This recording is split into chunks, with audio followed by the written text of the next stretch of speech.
Assalamualaikum anak-anak semua. Hari ini kita akan belajar geografi bersama Cikgu Ain. Tajuk kita pada hari ini ialah berkaitan bab 10 iaitu sumber hutan. Di bawah payung 10.1 dan 10.2. Okey, 10.1 adalah berkaitan sumber hutan, manakala 10.2 adalah berkaitan kepentingan pengurusan sumber hutan di Malaysia.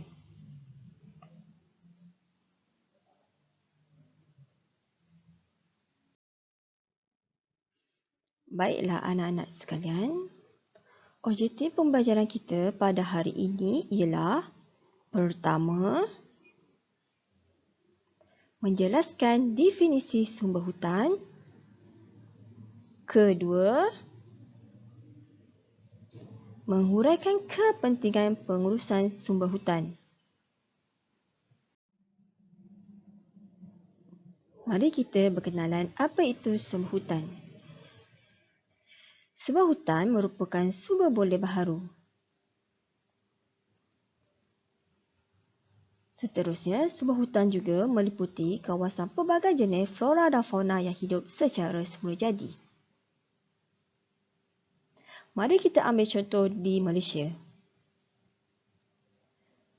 Faktor yang mempengaruhi pertumbuhan sumber hutan di Malaysia ialah: pertama, iklim khatulistiwa yang panas dan lembat sepanjang tahun. Kedua, jumlah taburan hujan yang tinggi.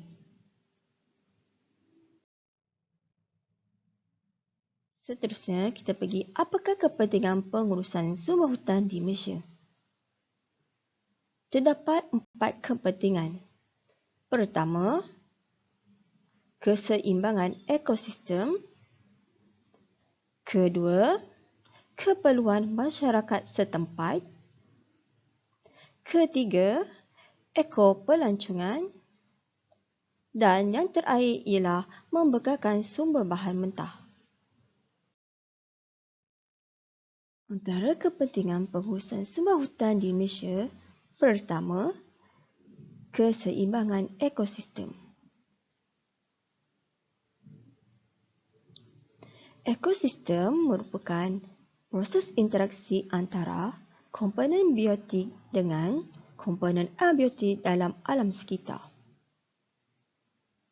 Komponen-komponen ini menghasilkan satu aliran tenaga dan rantaian makanan secara berterusan. Contohnya, di hutan rekreasi Sungai Tekala, Selangor.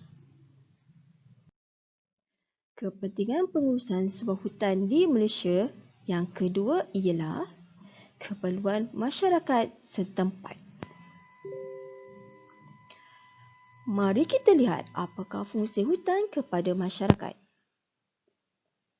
Fungsi hutan kepada masyarakat yang pertama ialah sebagai sumber bahan makanan. Kedua, membina tempat tinggal. Ketiga, menyediakan pelbagai peralatan. Dan keempat, sebagai sumber pendapatan. Contoh hasil hutan ialah: pertama, rotan. Kedua, gaharu. Dan ketiga ialah buah-buahan.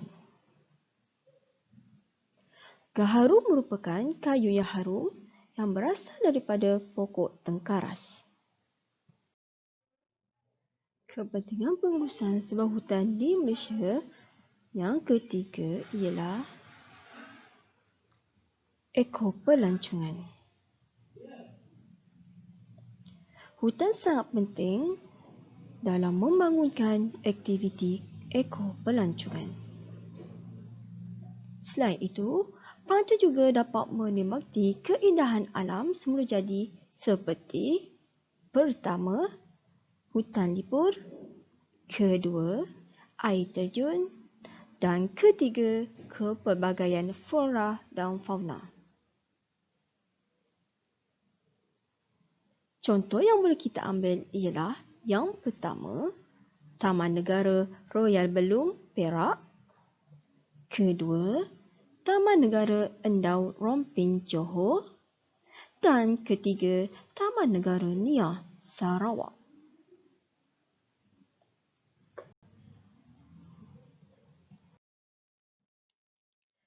Kepentingan pengurusan sebuah hutan di Malaysia yang terakhir ialah membekalkan sumber bahan mentah. Berikut adalah beberapa contoh bahan mentah yang bersumberkan hutan. Sebuah hutan yang pertama ialah kayu keras. Kedua, rotan dan buluh. Apakah kegunaan kayu keras? Kayu keras kebiasaan digunakan untuk perabot, papan lapis, kayu gergaji dan bahan binaan.